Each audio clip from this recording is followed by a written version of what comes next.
Okay, we started talking about chapter 12, which is equilibrium. Didn't get too far into it, but as I mentioned last time, it really is the main sort of topic of the course. So a reminder, as we got into a little bit last time, we'll obviously get into a little more this time. When we have a reversible reaction, these again are the types of reactions that we see here with equilibrium.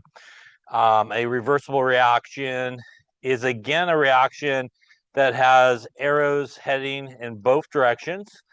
And as we talked about before, that's really what makes it reversible.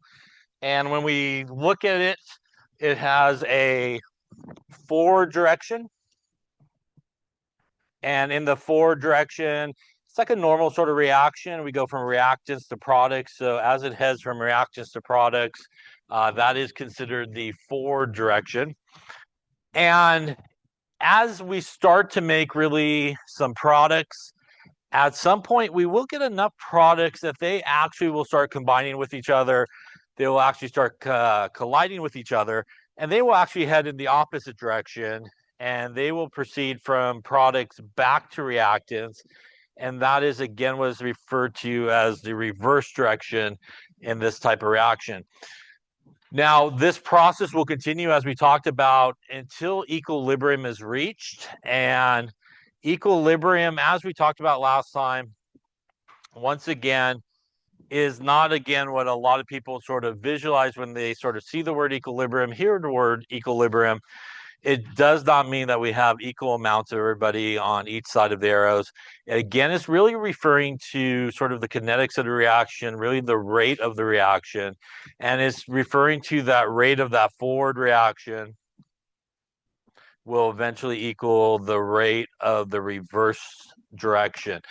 And the consequence of when that occurs is basically whatever concentration your reactants are, your products are at that point when it reaches equilibrium, they essentially will be able to maintain those concentrations indefinitely as long as you kind of don't do anything to mess it up or anything like that. They basically will be locked into their concentrations. And the idea there is just as quick as it kind of goes to the product side, is just as quick going to come back to the reactive side. So overall, there's going to be a net, really no overall movement happening on one side of the reaction versus the other. And that is, again, what equilibrium means. And as we'll talk about in this chapter and continuing on, um, it really doesn't matter what you start with, as we will talk about. You could start with all reactants in a reaction like this. It will come to equilibrium. You could start with all products actually in this reaction, and it will come to equilibrium. You can start with a little bit of everybody, some reactants, some products, and this reaction will get itself to equilibrium.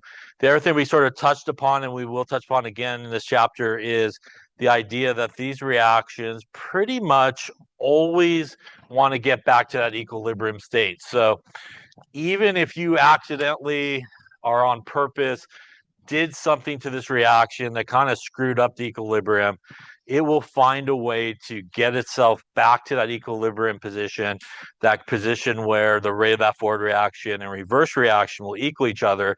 And as we'll talk about, usually there's a couple of ways it can do that. Either, well, it usually has to make more products to get back to equilibrium conditions. It may have to make more reactants to get back to equilibrium conditions.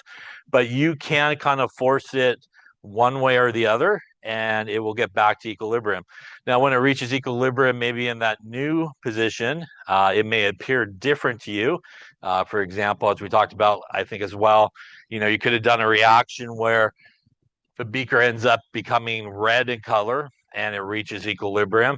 And you can then do something to that reaction and maybe force it to go back in the other direction, and maybe it turns more yellow than red.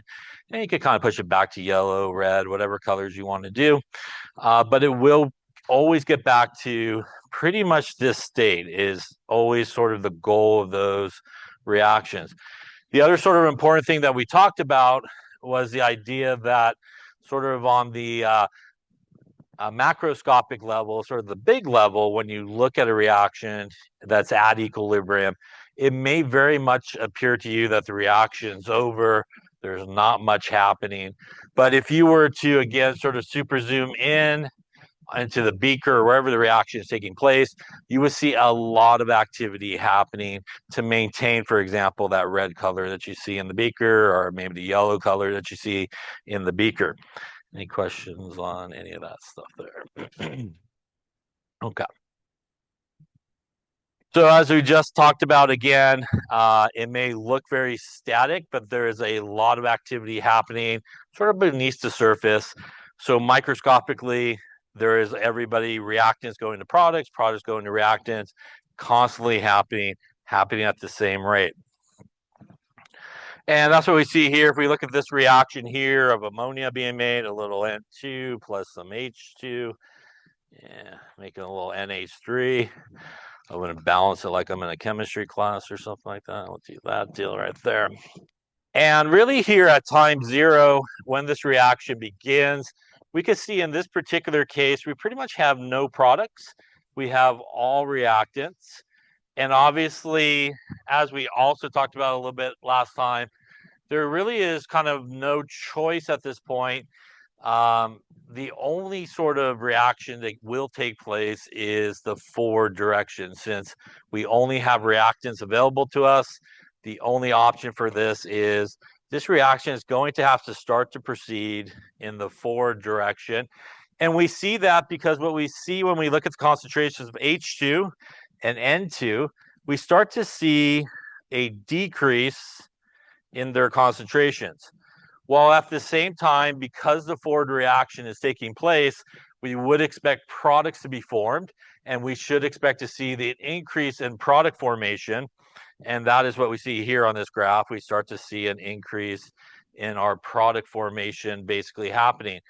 At some point, as you can maybe see when we look at the reactant sort of graphs, and even the product sort of graph, you will kind of see that it is not, for example, for reactants decreasing as such a rapid rate, and we're not making as much products at a rapid rate.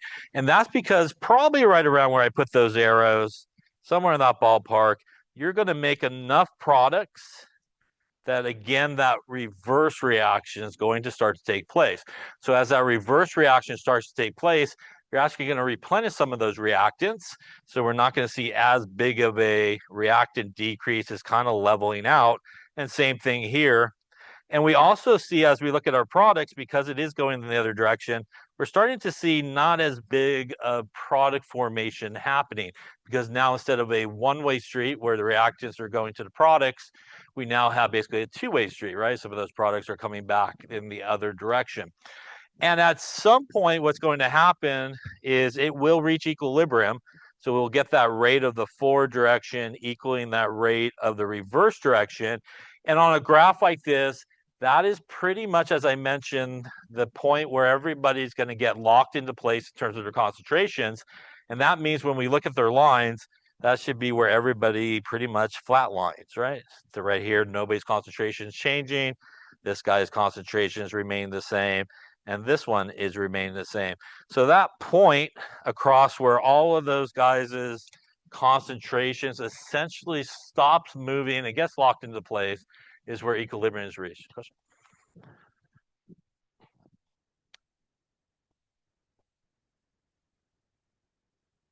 So based on this graph, that was like time 0. We pretty much only had reactants. Basically, we had no products. So it'd be like you had an empty beaker. You took whatever some N2H2, you poured it together. At that point, again, you only have reactant molecules. And we know we don't have any products at this point because obviously this is pretty much 0. So if we had some products, it would be a little bit higher up there on the y-axis there. And we don't really start to get products until those reactants start to form. And we start to see that decrease in reactants and an increase in products. Other questions? Yeah. So if we take a look at this reaction here, a little water, put some carbon monoxide forming some hydrogen gas and carbon dioxide. Initially, again, if we had only our reactants, we would have no products. And these are things, you want to kind of think about when you are approaching problems or kind of thinking about equilibrium type of reactions. Most of what's happening is you have to kind of figure out in a lot of cases kind of which way the reaction is going to sort of proceed. Is it going to kind of proceed in the forward direction? Is whatever you're going to do to it going to cause it maybe to go in the reverse direction? And these are the things you kind of want to think about. Now, obviously, as you may be familiar with, right, what really are one of the factors that really is important in terms of products being made in a reaction is basically two things has to happen, right? There has to be some type of collision of molecules coming together. They actually do need to hit each other in the right location, sometimes called the active spot of the molecules. And they also need to hit each other with the right amount of energy. As you may be familiar with, maybe activation energy. That's the hill of energy that the reactants has to climb to get to the other side to form products. So just so you know, in case you don't know, not all collisions, just because two molecules bounce into each other, doesn't always mean that you will get products formed. Those two sort of factors has to be met. You have to have basically that right spot of a collision and the right amount of energy really to kick off the breaking of bonds and making of new bonds. That obviously, hopefully you know as well, that is the only thing that happens, right, in a chemical reaction is we break bonds and we make new bonds, right? We don't make new elements or anything like that. We never touch anything in the nucleus. It's all about electrons, bonds, and breaking bonds and making bonds. So one of the things that can be very helpful in, say, increasing the rate of a reaction in whichever direction you may be thinking about is the availability of molecules, right? So if you have a lot more reactant molecules than you say you do product molecules, there's probably a greater chance that those reactant molecules are going to come in contact with each other and kick off that forward direction. Opposite of that, if you have, say, more product molecules floating around in your beaker or wherever it may be, there's probably a greater chance that those product molecules would come together than the less amount of reactant molecules. And in that case, that would kick off like the reverse reaction. So these are things you want to kind of think about is, the availability of the reactants or the products as to, again, what direction that reaction may come into play. That's also something very important towards the end of this chapter when we talk about Le Chatelier's principle, is that idea. So here again, as we've mentioned, if we don't really have any products, once again, we have only reactants available to us. So that is going to definitely force the forward direction in this reaction to occur. Just like we kind of saw on the graph on the other reaction, as we build up some of these products, we will start to get, again, that reaction heading in that backwards direction. So obviously, once again, it reaches that equilibrium state. Once again, graphically speaking, if you're looking at a graph, when you see everybody's concentration, and by the way, even though we do a lot with concentrations, we also a lot of times will look at pressures as well. And if their pressures are their concentrations, obviously pressures would be more associated with gases. If they remain constant and you look at a graph and it pretty much flat lines, that means nothing's changing in terms of their concentrations or in terms of their pressures. That point where that happens is definitely where equilibrium is reached. So here you can see, obviously, that's the point where the forward direction and that reverse direction are going to equal one another. So why don't you take a moment here and let's consider this reaction that we just talked about there, the water plus this carbon monoxide making the H2 and the CO2. Take a moment and think about if you have this reaction and it was at equilibrium, which would imply obviously we got a little bit of products at this point, right? And some reactants, and the rate of the forward direction and the reverse direction would equal each other. So you have a vessel where all these guys are hanging out and you added more water to it. Take a moment and think about what would happen to everybody's concentrations in this case. Would their concentrations increase, decrease, stay the same? So take a moment and think what you think might happen in this case.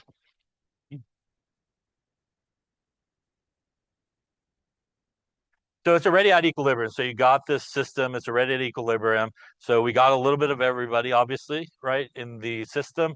We have the rate of the forward direction equal the rate of the reverse direction.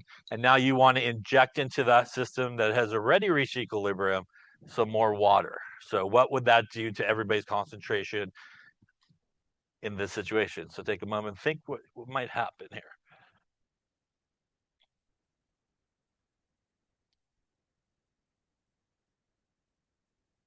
So let's take a look and talk it through here together. So as I mentioned before, we basically have the system that is at equilibrium.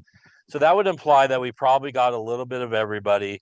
We already have a system where the rate of that forward direction is going to equal the rate of the reverse direction. So it's sitting in a container. You pipe in some more water to this situation. So when I put more water into this situation, right, is water a reactant or a product here? It is a reactant, right? So water is basically over here. So what we just did, right, is increase the availability of reactants, right? We now have basically more reactants in there than we do products because we added more reactants. That should definitely help kick off which direction of the reaction, the forward direction or the reverse direction. Yeah, because we got a lot more reactants. So that definitely should kick off like the forward direction happening in this case.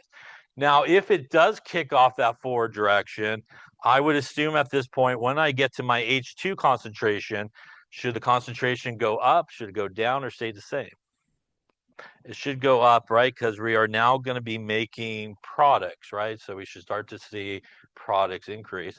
The same thing could be said for our CO2 as well. We should definitely probably see a rise there in the CO2 concentration because really honestly when you add this water you choose the right word there you screwed up the equilibrium, right? You just kind of messed it up. So by kicking off this forward reaction, what this reaction is trying to do is get itself back to that equilibrium state, and it's going to cause that forward reaction to occur. That would mean when we talk about CO, would it go up or down, stay the same? The concentration of CO here actually should go down, right? Because the only way to make products is you got to use up reactants, right? So you can't make products unless you use up the reactants. So when we add that extra H2O in there, it should start reacting fairly quickly with the CO. That's going to make the CO concentration go down, kick off the forward direction, increase the products concentrations. How about H2O? It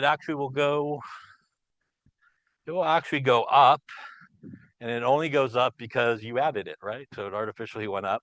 But then it should start to go back down as it starts reacting with the CO to make the products. It may actually end up higher than you started with only because you artificially added more than you had there to begin with. But the overall trend it's going to come up, but as it starts reacting, that forward reaction occurs, it should start to come down. And this obviously will continue until this reaction once again achieves that equilibrium situation of the forward direction and the reverse directions rate will equal each other. And they will once again lock themselves in to their concentrations at that point. Yeah. Any questions on that? Say again? Does H2O? H2O actually, again, truthfully, H2O increases only because you added it. But ultimately, once it increases from the addition, it will definitely start to come back down. So it's hard to say definitively where it will end up. It may actually end up higher than you started only because you artificially added it, right? And you have a lot more there that maybe will be used in that forward direction. Or it could actually end up lower or maybe be the same, but probably might not be the same. It most likely will end up probably a little higher than it started with. But ultimately, the overall trend, much like the CO, is it will work its way back down as that forward reaction takes place. Other questions? All right, so if we take a look at the same reaction, but in this case, if I added H2 to this equilibrium mixture, what will happen to everybody's concentrations? Let's start with if I add H2 in this case, that's a reactant or a product. It is a product, right? By adding more product, I should kick off the forward reaction or the reverse reaction in this case. Yeah, so same idea here. The availability of our products now are greater than the availability of our reactants. So we were at equilibrium. By adding more products, we just screwed that up pretty good. And now because we have more products, that definitely should kick off our reverse reaction in this case. And that would mean in the case of H2O, in this situation, should it go up or down or stay the same? Should go up, because remember, we're going in the reverse direction, which means we're now actually making more reactants, right? So we're making more reactants.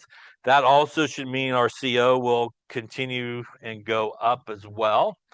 Our CO2 should go down. So much like the other one, in this case, when we are in the reverse direction, you could kind of think of it as H2 and CO2 are like your reactants, right? They're coming together to make the other side. So we need the H2 to come together with the CO2 to make these guys, and we would see the CO2's concentration go down. H2 in this situation is, again, very much like the H2O in the last situation. It will probably go up because you added it. But once it starts reacting with the CO2, you should start to see its concentration come back down. And once again, where it finally ends, maybe a little higher just because you artificially added, obviously, more of it into that situation. Any questions on that? So this is sort of a little preview of Le Chatelier's principle that we're going to talk about later on in this chapter. And again, as I mentioned before, it's really important to sort of figure out, in these situations, what you're adding and really what is going to kind of kick off that forward direction or the reverse direction.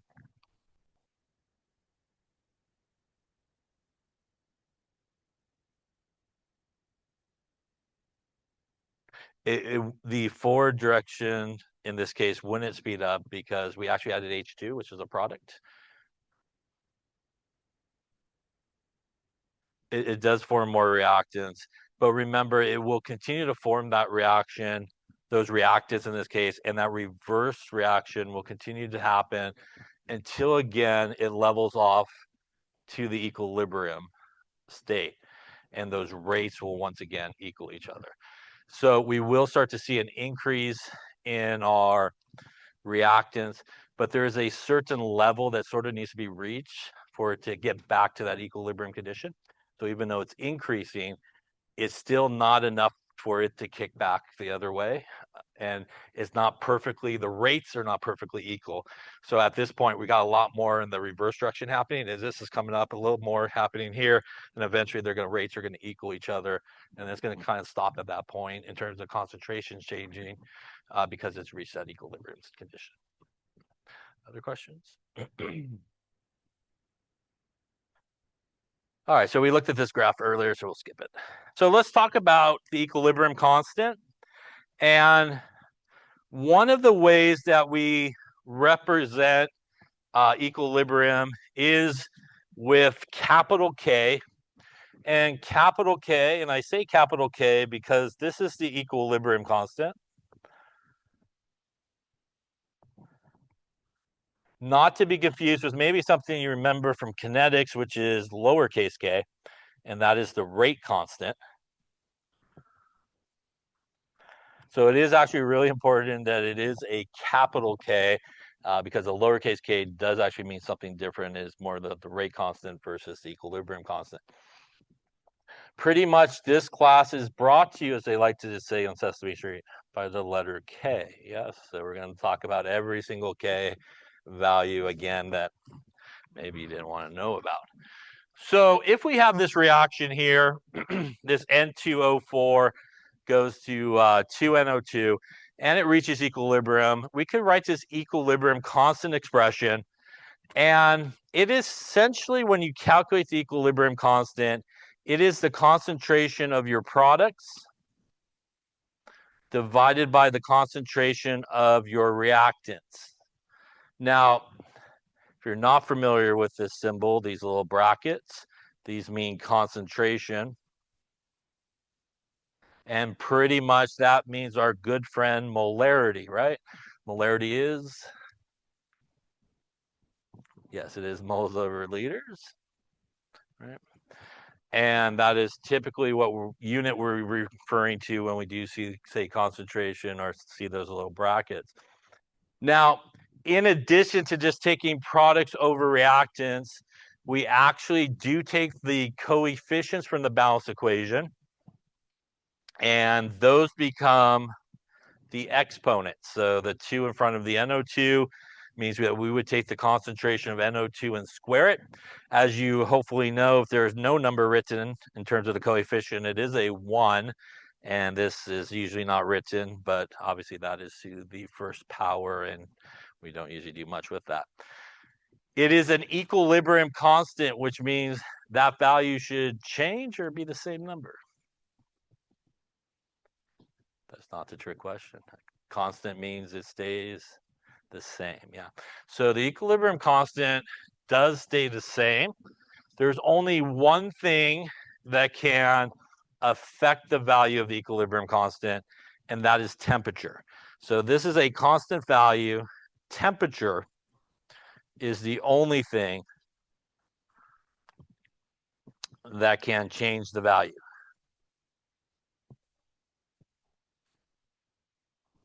So in general, if we have a reaction, we take the concentration of our products to its coefficients, and we divide it by the concentration of all of our reactants to their coefficient, and it gives us an equilibrium constant value.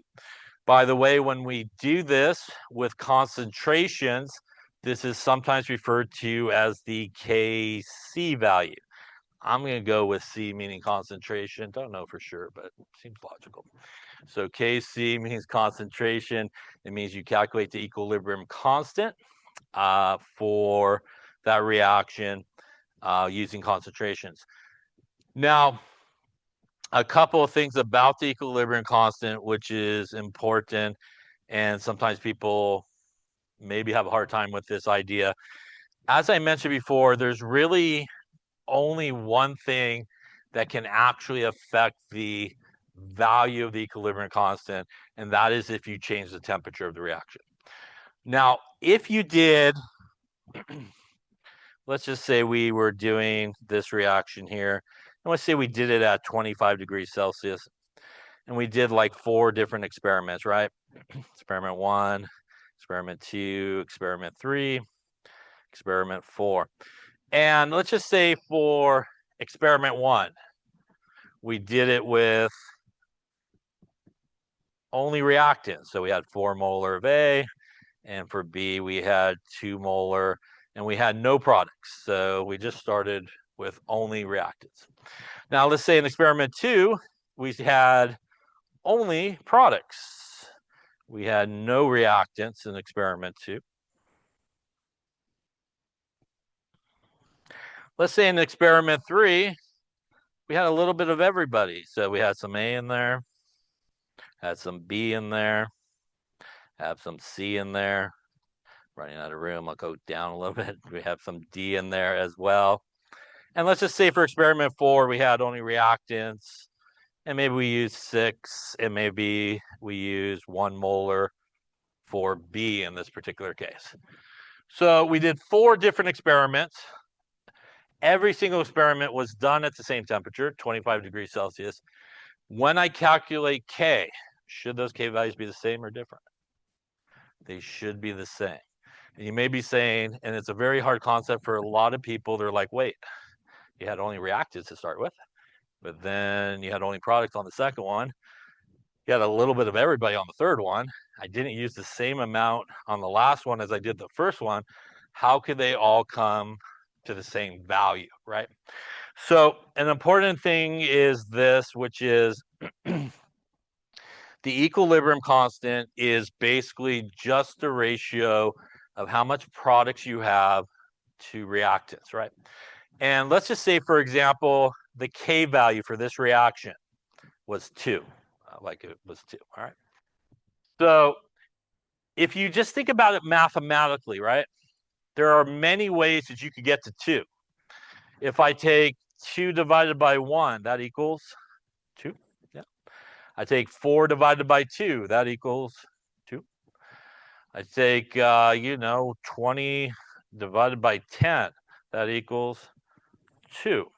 None of those ratios are the same on top and bottom, but they all end up the same overall value.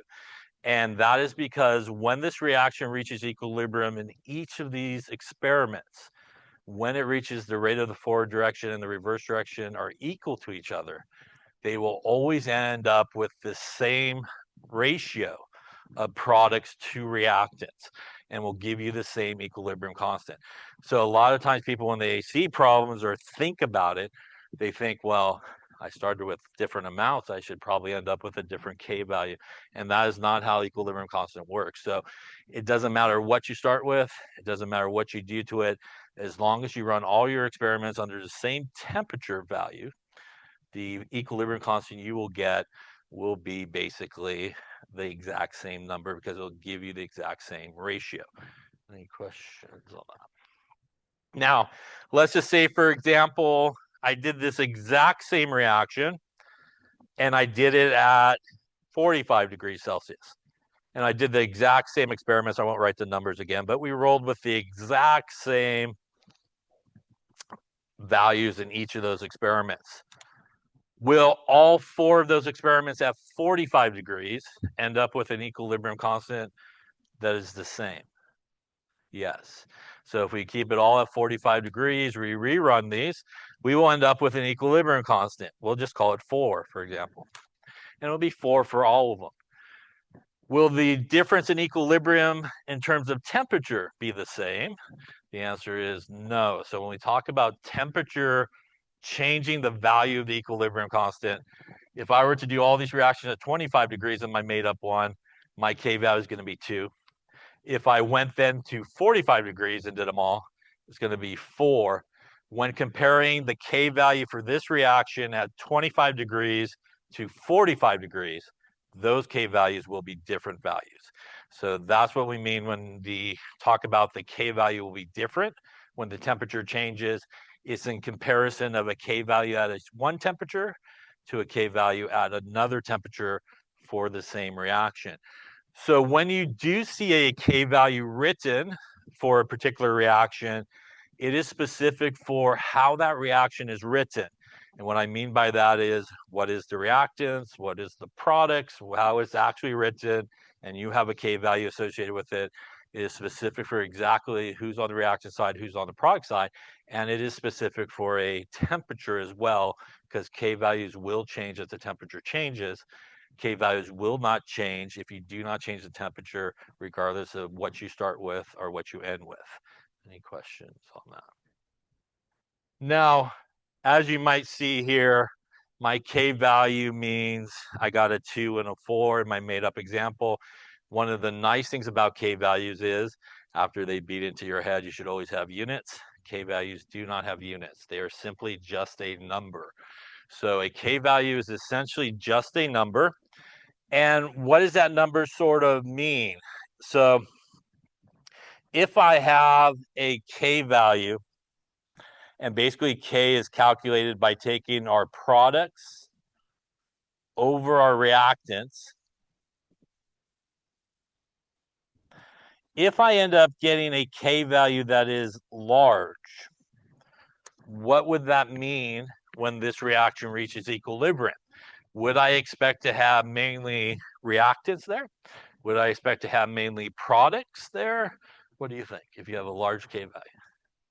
Yeah, so just mathematically, right? If we take a large number divided by a small number, we will end up with a large number. So if you end up with a large value of K, you can make the assumption that you will probably have more products than reactants when that thing reaches equilibrium. And vice versa, if you have a small value of K, you would expect more reactants being present. And that's the same math thing. You take a small number on top divided by a larger number will give you a small number. So the K value will really give you some information about that reaction as to what you should expect to be present when you reach equilibrium. What is considered a large K value? Well, it's everybody's favorite large number of 1. Yeah, so anything above 1 is considered a large value of K. Anything less than 1 is considered a small value of K. There is definitely extremes, as we will see. There are certain K values, for example, that's like times 10 to the 46, which is a giant number, right? And that's pretty much, even though it's a reversible reaction, pretty much is all going to go product's way, right? Because that's a pretty big number. There's K values that are like times 10 to the minus 52, which is a super, super small number, which means it's going to pretty much just hang out there on the reactant side. But even in a situation at those extremes, these are still reversible reactions. So even though, for example, if we have that really big value of K, and it's pretty much 99.99% of it all going to product side, there will still be a smidge heading back the other way because it's always still a reversible type reaction. It's just going to lie unevenly in terms of the ratio of products to reactants in that particular case. Any questions on that? And obviously we have anywhere in between very large and really small. If you get close to 1, you're going to have an equilibrium where you may actually have, obviously, only way to get to 1 a lot of times is have the same products and reactants on top and bottom. You may have, relatively similar concentration at that point. Do you have a question?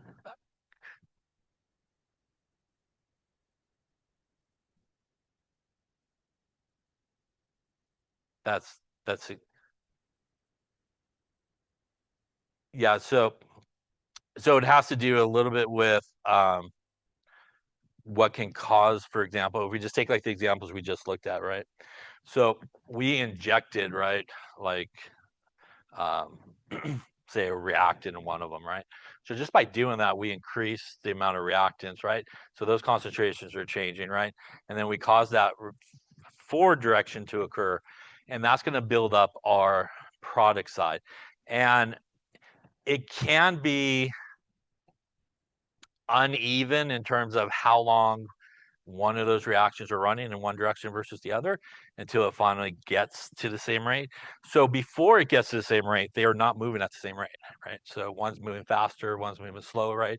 So in kinetics, right, as a reaction is taking place, not everybody is changing the same. So it has a lot to do with stoichiometry and, there's 2 moles of this guy versus 1 mole of that guy. So for example, you could have 2 reactants or even 2 products where one is changing one at one rate, but the other one is changing maybe twice as much or 3 times as much. And that could be the same on the product side. They could be decreasing at like 1-fold versus say 3-fold. And that's how you get that really unequal balance. But eventually that just point where they hit those concentrations are going to stop changing. And that's the point where those rates will equal each other. So along the way, until they hit that point, they're not moving exactly the same at that point. Other questions? Right. So it's like if you think about it, if you were like throwing something across a line, right? And you had like 3 people on one side and 1 person on the other, all 3 of those people could grab something, right? Like a bucket, a bag of something, and they could very quickly toss a bunch more than the 1 person, right? Could toss on the other side. And when you say stop, like at equilibrium, you will then have, right, that unbalanced amount. Yeah. Other questions? So as I just mentioned, the equilibrium constant is a really helpful thing. It does give us an idea as to what we should expect when we do reach equilibrium. Again, either it should favor the product side or the reactant side. It is also really important to understand that because as we get into calculations, depending on your equilibrium constant sort of value, you may do the calculation differently if it's a large one versus a small one. You may also make some different assumptions on the calculations as we go through based on what you see for the equilibrium constant value. So here, obviously, we have Mickey plus a couple of circles goes to Mickey upside down after a long day, I think. The K value here is 25. Would we expect mainly reactants or products in this case? Yeah, so remember, considered a large value of K is anything above 1, so 25 would mean we would expect more products at equilibrium. Now, in a homogeneous equilibrium, what that means is much like a homogeneous mixture, in a homogeneous equilibrium, everybody's in the same phases. Now, we could definitely have equilibrium that involves all gases, and we could still write an equilibrium constant like we did before here for concentration. Once again, we would take our products using our coefficient to get the 2. Here again, that's a 1. And we would get, again, our products over our reactants. But oftentimes, though, right, when we are dealing with gases, we oftentimes will not be necessarily looking at concentrations, but the property that's usually associated with gases is pressures. So you can write an equilibrium expression that deals with pressures, and not surprisingly, maybe, it is called the Kp value. So within 2 slides, we have 2 different K values here. We have a Kc for concentration. We have a Kp for pressure. It is written the same way, except it involves partial pressures. So here we would take the partial pressure squared still. So we still want to square it because of the coefficient of our products, the NO2 divided by the partial pressure of N2O4. And that gives us a Kp value. In most cases, the Kp value and the Kc value are usually not numerically the same value. So they're not usually exactly the same number. In some cases, they actually can end up being the same number, but in most cases, they are not. But they will still tell you the same end result, which means if you have a high value for Kp, you would still expect to mainly have products at equilibrium, because the only way we could get high value is have a lot of pressure there on the product side. The only way to have a lot of pressure is to have a lot of product guys, right, flying around, right? So we would have a lot more products than reactants in that particular case. And if we have a small value of Kp, that would mean that we would have mainly reactants at equilibrium. Now, in some cases, you may be given enough information, for example, to calculate the Kc value. You may be given enough information to calculate the Kp value, but maybe you want the other value. So this is a formula that will allow you to go between the two. The Kp is equal to the Kc times RT delta N. So we got our Kp is equal to our Kc, RT delta N. R is our gas constant, right? From the ideal gas law, 0.08206 liters atmosphere Kelvin mole. R, if you learn the rounded number, which people are fond of teaching these days, 0.0821, you could use that one as well. T is our temperature, and if you had to guess, since this involves perhaps gases, the temperature should be in Kelvin, yeah? Just a reminder, right? Temperature in Kelvin, a little 273 plus the temperature in Celsius, yeah? If you like the 0.15, go for it. You don't really need it. And delta N is the change in the moles of gas molecules in this equation. It is products of gas molecule moles minus reactants of gas molecule moles. So that's really important as well. And that allows you, again, if you have the Kp, you can use this formula to get to the Kc value. If you have the Kc, you can get to the Kp. Once again, you may be given only information about one or the other as well. Speaking of Kp and pressure and equilibrium in general, typically speaking, the standard units for pressure when we're dealing with equilibrium is our friend atmospheres. So you typically want your pressure in atmospheres when you're doing these calculations. A reminder throwback, right? 1 atmosphere, 760 torr, 760 millimeters of mercury, right? Conversion between those. Definitely, as we get later on into this chapter, you definitely want to, if you're dealing with pressures, make sure you convert them to atmospheres to do the equilibrium calculation. So sometimes people screw it up because they come across a problem where the book or whatever gives you a problem where the pressures are like in torr or millimeters of mercury, and they even want the answer in like torr and millimeters of mercury. But in order to get the correct answer, you do have to kind of convert it to atmospheres, do the equilibrium calculation, and then convert it afterwards. So just keep that in mind, especially later on in this chapter when we get into some calculations. That's a very common sort of thing that occurs. Now, it is really important, for example, if you had a reaction such as this, let's just go with 3A, that's a gas, to 2B, that's a gas. What would my delta N in this case be?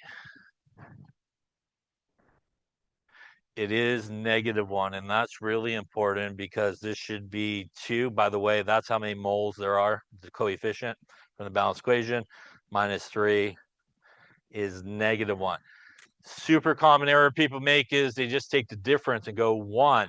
And you may not think that's a big deal, but if I just look at this part of the calculation, and I have RT to the 1 versus RT to the -1, mathematically speaking, that's different math, right? So you got to take 1 over the second one, right? Versus just leave it alone.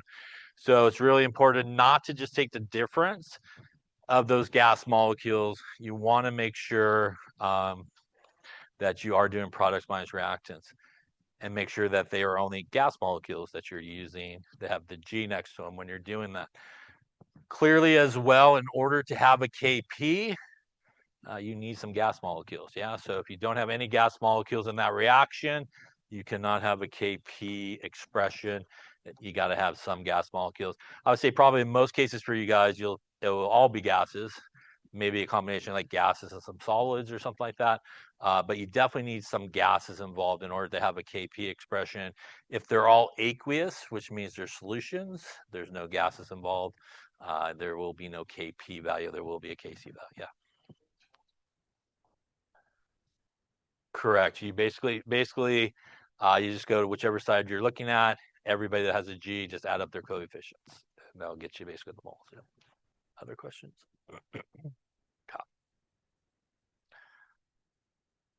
Now, another important thing about equilibrium is there are certain things in the equilibrium expression that are really not included. And there are certain things that really do not have an overall effect on the equilibrium that's happening. So if we come here with our friend, dare I ask, that is CH3COOHs. Did a bunch of titrations with it. Yeah, it's acetic acid. Yeah, so that's acetic acid with some water there, making some acetate there on the right-hand side, and some hydronium ion. This equilibrium here is, we got some things that are aqueous. If you're not familiar with what aqueous is, it means it's a solution basically, which is a homogeneous mixture. Aqueous and liquid are different. So just in case you don't remember the difference, if you have water by itself, pure substance, that's going to get a liquid because it's in the liquid state. If you take water, which is a pure liquid, and mix it with something like sodium chloride, which is a solid, the sodium chloride will dissolve in the water, and you will make a sodium chloride solution that gets the aqueous symbol next to it. So again, aqueous are homogeneous mixtures, and got to at least have two things in it, not just a pure liquid like water. So anything that is with an L is just one substance by itself, no mixture. So if we write our normal sort of equilibrium expression, which is our products over our reactants here, we would put everything in. But what happens is, because water is a pure liquid, over the course of the sort of reaction, if you will, its concentration really doesn't change all that much. It's relatively constant. So typically speaking, we do not include water in the equilibrium expression when it is a pure liquid, and the proper equilibrium expression for that reaction would be the one that I box, which is the concentration of acetate times the concentration of hydronium ion divided by the concentration of acetic acid. In general, we do not include in the equilibrium expression anything that is a pure liquid or a pure solid. So we do not include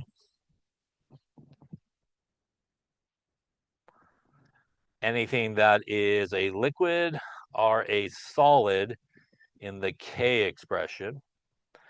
That pretty much leaves you only two things that get included, and those things that we include are things that are in the aqueous state or the gas state. So if it's aqueous or if it's gas, you put that into the equilibrium expression. If it's a liquid or a solid, you do not include it. The idea behind the solid is this: if you had a beaker, you drop the solid in, it's just going to drop to the bottom and sit there, really not participate in the equilibrium. The only way for that solid to participate is it has to dissolve, which means it's no longer a solid, it's now an aqueous ion, and now it will participate. But the solid itself pretty much is not going to really participate in the equilibrium. And again, something that is a pure liquid will pretty much remain constant. Can I include water that's in the gas state? The answer is yes, because it's in the gas state. It is flying around, moving around, definitely participating with everybody else, right? Moving around and flying around. So that's also a mistake sometimes people make. They see water and just automatically eliminate it. It is just, again, water in the liquid state, which I would say most of the time is what you're going to see water look like in most reactions. But if you happen to have, maybe like the earlier example we were looking at, water was in the gas state, you would actually include it in the equilibrium expression. Any questions on that there? All right, so take a few moments here for each of these. Write the Kc or Kp expression if possible for each of these reversible reactions. So take. Okay, let's take a look. So we'll start with the Kc here for the first one. Again, it's always going to be products over reactants. So here we are going to go the concentration of NO2. Once again, because there's a 4 there, we do need to take it to the 4th power. We're going to times that by the concentration of O2. That's all of our products. Obviously here O2's coefficient is 1. We don't really need to put it in there. We're going to go reactants now, and we're going to go N2O5, and it is a coefficient of 2. And again, this would be our Kc value. Any questions? Our expression here. Any expression? Can we do a Kp for this one? We can. They're all gases there for sure. We could do a Kp. Going to look very similar, except this is going to be our Kp. And instead of concentration, we're going to do the partial pressure of NO2. We still need to take it to the 4th power. We're going to take the partial pressure of O2 divided by the partial pressure of N2O5. And once again, we will take it and square it because of the coefficient in this case. Obviously, if you're going to calculate the values for each of these, you would need the equilibrium concentrations to put in there, not initial concentrations, it's got to be equilibrium concentrations, or you would need equilibrium pressures to put in there to get an actual number out, obviously, when you do that. Let's take a look at the second one. We could do our Kc. Going to go products, which is concentration of H3O plus, coefficient is 1, times concentration of F minus, also coefficient is 1, divided by the concentration of HF, coefficient is 1. Do I include the water? I do not. Again, it's a liquid, so it will not be included, and that would be your expression or your Kc expression in this particular case. Can I do a Kp for this one? I cannot, right? Because obviously there's no gases involved. Any questions on those there? Now, what happens if you had, say, this situation? We got a solid goes to B gas or 2B gas. The Kc in this case would be our products, right? Which is B squared. Should I include the reactants here? I do not. So that would just be it, right? It would just be the products in this case. Now, what happens? You had a weird one where it was reversed. So we'll just use something like 2A goes to B. That's a solid. In this case, would I include my products? I would not because it's a solid, right? So in this case, we would go 1 over our reactants. So you just go 1 over your reactants in this case. So if you happen to have nothing to include on the product side, but you do need to include the reactant side, go 1 over the reactants. Obviously, if there's nothing to be included on the reactant side and it's only products, it'll just be whatever's on the product side. Any questions on that there? All right, so once you give this go here, there it is. The equilibrium concentration for the reaction between carbon monoxide and molecular chlorine at 74 degrees Celsius. CO's concentration is 0.012, Cl2 is 0.054, and COCl2 is 0.14. I'll spit that out, 0.14.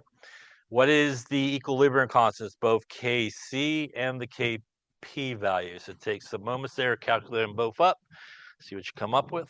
Okay, so let's take a look. So first off, we were looking for the Kc value and the Kp value. Based on the information given to us, which one would be the smartest one to go after first? The Kc, right? Since we have concentrations, we could get the Kc very easily by just simply writing the expression and sticking those numbers in, since those are the equilibrium concentrations. So that's where I would think would be a good place to start. We'll do our Kc expression, which still is our products, which in this case is the COCl2 concentration, divided by our reactants, which is the CO and the Cl2. And we're just going to put in our numbers in the right spots there. So 0.14 looks like, 0.012, and 0.054. And if we put all those guys in there,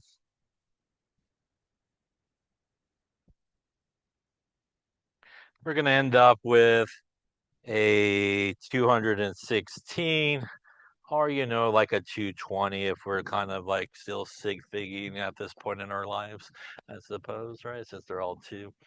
Any questions first off on that calculation there? All right, now that we have the Kc value, we could use that formula that we saw earlier to really convert it into a Kp value. So that formula again is Kp is equal to Kc RT delta N. Remember, again, in this class, you are responsible for the formulas, right? So make sure you remember that. So we do need a couple of things here. We obviously have the Kc. R is our gas constant. We do have the temperature given to us, so we do need to do a little conversion there. So we'll go at 273 plus a 74. That's going to give us a temp value there of about 347 Kelvin. And we also want to figure out our delta N. So remember, delta N is the moles of gas molecules present. So product moles of gases minus reactants. So delta N in this case, on the product side, we got 1. On the reactant side, we have 1 gas molecule there plus another. That is 2. And that's going to give us, again, a -1 here for our delta N. Any questions on that so far? All right, so we got everything we need, I think. So a little Kp equals, again, depending on which number you use, I'll use the rounded one since we needed it for our answer here, 0.08206, which is our gas constant. You could also use the 0.0821 if you like. A little 347 action. And we're going to take that to the -1. So going to times that by 0.08206. Going to do a little 1 over it. Going to times it by a 220. Gonna get you like a 7.7 as our KP value. 7.6 if you rolled with the 216, I suppose. Yeah. Any questions on that calculation?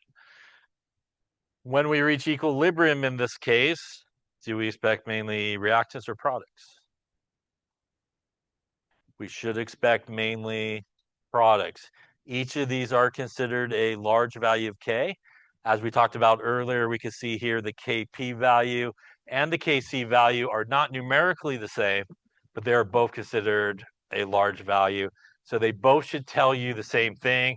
They both should agree that in this case, probably products is what you're going to end up with.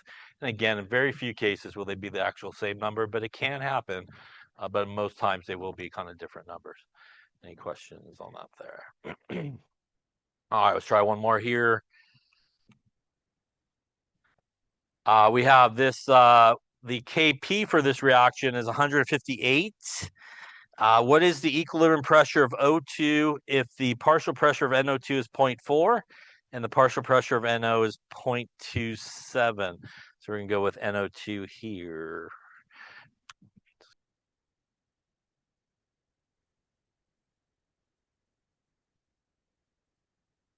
Okay, so let's take a look. So obviously here we have a Kp value given to us. We got some partial pressures given to us, and we're looking for a pressure. So obviously Kp would be a good place to start in terms of the expression. In this case, it would be the partial pressure of NO, and we would square it because of the coefficient, times the partial pressure of O2. Once again, the coefficient here is 1. Divided by the partial pressure of NO2. And once again, we will square it because of the coefficient. This is going to equal the Kp value they gave us, which was 158. In this case, we do have the equilibrium partial pressure of NO2 at 0.4 atmospheres. And we got the partial pressure of NO, 0.27 atmospheres. So we could plug it in here. So we're going to go 0.27 squared times the partial pressure of O2 divided by 0.4 squared equals 158. We're going to multiply that to the other side, and we'll kind of clean up the other side as well. So we'll take 0.2 and square it. And that's going to get us here 0.0729 partial pressure of O2 equals 0.4 squared times 158. Going to get us here 25.28. We're now going to divide to the other side.